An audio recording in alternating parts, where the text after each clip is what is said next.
ದೀಪಾರಾಧನೆಗೆ ಅಂತ ಅಕ್ಕಿನ ಬಳಸಿರ್ತೀರ, ವೀಳ್ಯದೆಲೆ, ಅಡಿಕೆ, ಬಾಳೆಹಣ್ಣು ಇದನ್ನೆಲ್ಲವನ್ನು ಇಟ್ಟು ತಟ್ಟೆ ಒಳಗಡೆ ದೀಪಾರಾಧನೆನ ಮಾಡ್ತಿರಲ್ಲ, ಬರುವಾಗ ದೀಪಗಳನ್ನ ಅಲ್ಲೇ ಇಟ್ಟು ಬಂದರೆ ಒಳ್ಳೆಯದು.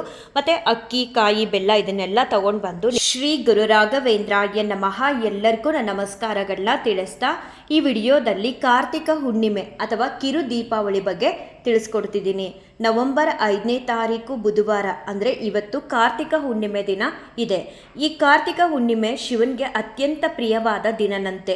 ಈ ಕಾರ್ತಿಕ ಹುಣ್ಣಿಮೆಯ ತಿಥಿ ಯಾವಾಗಲಿಂದ ಪ್ರಾರಂಭವಾಗಿದೆ ಅನ್ನೋದಾದರೆ ಮಂಗಳವಾರ ರಾತ್ರಿ 10:36 ಕಾರ್ತಿಕ ಹುಣ್ಣಿಮೆಯ ತಿಥಿ ಆರಂಭ ಆಗಿದೆ.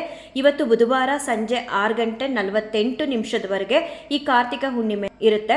ಈ ಕಾರ್ತಿಕ ಹುಣ್ಣಿಮೆ ದಿನ ನಾವು 365 ಬತ್ತಿಗಳನ್ನ ಬಳಸಿ ಶಿವನಿಗೆ ದೀಪಾರಾಧನೆನ ಮಾಡೋದ್ರಿಂದ ತುಂಬ ಒಳ್ಳೆಯದಾಗುತ್ತೆ ಮತ್ತು ಶಿವನ ಅನುಗ್ರಹನ ನಾವು ಪಡ್ಕೋಬಹುದು.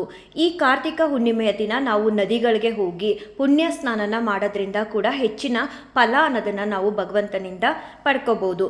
ಈ ಕಾರ್ತಿಕ ಹುಣ್ಣಿಮೆ ದಿನ ಎಲ್ಲ ದೇವಸ್ಥಾನಗಳಲ್ಲೂ ಕೂಡ ಲಕ್ಷ ದೀಪೋತ್ಸವನ ಮಾಡ್ತಿರ್ತಾರೆ ಮತ್ತು ನದಿಗಳಲ್ಲೂ ಕೂಡ ದೀಪಗಳನ್ನ ಹಚ್ಚಿ ತೇಲಿ ಬಿಡ್ತಿರ್ತಾರೆ.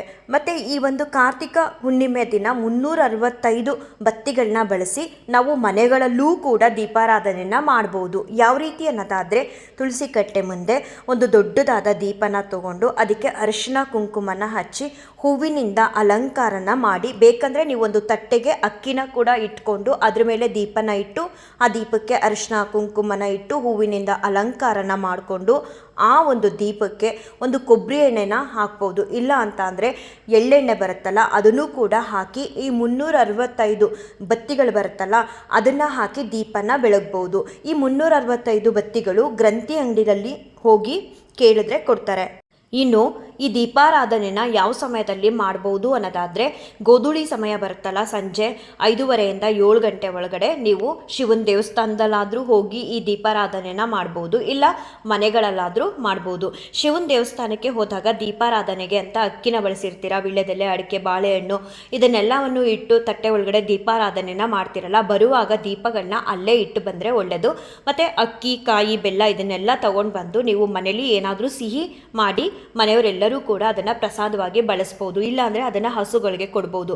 ಮನೇಲೂ ಅಷ್ಟೇ ತುಳಸಿ ಕಟ್ಟೆ ಮುಂದೆ ದೀಪನ ಹಚ್ಚೋದಕ್ಕೆ ಅಂತ ಅಕ್ಕಿ ಎಲ್ಲ ಬಳಸಿ ಉಪಯೋಗಿಸಿರ್ತೀರಲ್ಲ, ಆ ಅಕ್ಕಿ ಎಲ್ಲವನ್ನು ನೀವು ಮನೇಲಿ ಸಿಹಿ ನೈವೇದ್ಯ ಮಾಡ್ಕೋಬೋದು, ಇಲ್ಲಾಂದರೆ ಯಾವುದಾದ್ರೂ ಒಂದು ಹಸುಗೆ ತಿನ್ನೋದಕ್ಕೆ ಕೊಡ್ಬೋದು. ಹಾಗೆ ಕಾರ್ತಿಕ ಹುಣ್ಣಿಮೆ ದಿನ ಮನೆಗಳಲ್ಲಿ ಒಂದು ರೀತಿ ಕಿರು ದೀಪಾವಳಿ ಅಂದರೆ ಚಿಕ್ಕದಾಗಿ ದೀಪಾವಳಿ ಹಬ್ಬನ ಮಾಡಿದ ಹಾಗೆ ಮಾಡ್ಬೋದು. ಎಲ್ಲ ಕಡೆ ದೀಪಗಳನ್ನ ಹಚ್ಬೋದು. ಎಷ್ಟು ದೀಪಗಳನ್ನ ನೀವು ಬೆಳಗಿಸ್ತಿರೋ ಮನೆಗಳಲ್ಲಿ ಅಷ್ಟು ಒಳ್ಳೆಯದಾಗುತ್ತೆ. ಮತ್ತು ಈ ಕಾರ್ತಿಕ ಹುಣ್ಣಿಮೆ ದಿನ ನೀವು ಶಿವನ ಹತ್ರ ಸಂಕಲ್ಪನ ಮಾಡಿಕೊಂಡು ಉಪವಾಸದಲ್ಲಿ ಕೂಡ ಇರ್ಬೋದು. ಉಪವಾಸದಲ್ಲಿದ್ದು ಸಂಜೆ ಸಮಯ ನೀವು ಶಿವನ ದೇವಸ್ಥಾನಕ್ಕೆ ಹೋಗಿ 365 ಬತ್ತಿಗಳನ್ನ ಬಳಸಿ ದೀಪಾರಾಧನೆನ ಮಾಡ್ಬೋದು. ಇದ್ರ ಜೊತೆಗೆ ನೀವು ಶಿವನ ದೇವಸ್ಥಾನಕ್ಕೆ ಹೋದಾಗ ಬೆಲ್ಲಗಳನ್ನ ಬಳಸಿ ದೀಪಾರಾಧನೆನ ಮಾಡ್ಬೋದು. ಅಂದರೆ ಬೆಲ್ಲದ ದೀಪನ ಕೂಡ ಹಚ್ಬೋದು ಮತ್ತು ತೆಂಗಿನಕಾಯಿ ದೀಪನೂ ಕೂಡ ನೀವು ಹಚ್ಬೋದು. ನಾಳೆ ಕಾರ್ತಿಕ ಹುಣ್ಣಿಮೆ ದಿನ ನೀವು ಯಾವುದೇ ದೀಪಗಳನ್ನ ಹಚ್ಚಿದ್ರು, 365 ಬತ್ತಿಗಳನ್ನ ಬಳಸಿ ದೀಪನ ಹಚ್ಚಿದ್ರು, ಇಲ್ಲ ಬೆಲ್ಲದ ದೀಪನ ಹಚ್ಚಿದ್ರು, ಇಲ್ಲ ತೆಂಗಿನಕಾಯಿ ದೀಪನ ಹಚ್ಚಿದ್ರು, ಗೋಧೂಳಿ ಸಮಯದಲ್ಲೇ ಹೋಗಿ ಶಿವನ ದೇವಸ್ಥಾನದಲ್ಲಿ ಹಚ್ಚಬನ್ನಿ. ಭಗವಂತನ ಅನುಗ್ರಹ ಆಶೀರ್ವಾದನ ಪಡ್ಕೊಳ್ಳಿ ಅಂತ ಹೇಳ್ತಾ ಈ ಒಂದು ವಿಡಿಯೋನ ಎಂಡ್ ಮಾಡ್ತೀನಿ. ಶ್ರೀಕೃಷ್ಣಾರ್ಪಣಮಸ್ತು, ಶ್ರೀಕೃಷ್ಣಾರ್ಪಣಮಸ್ತು, ಶ್ರೀಕೃಷ್ಣಾರ್ಪಣಮಸ್ತು.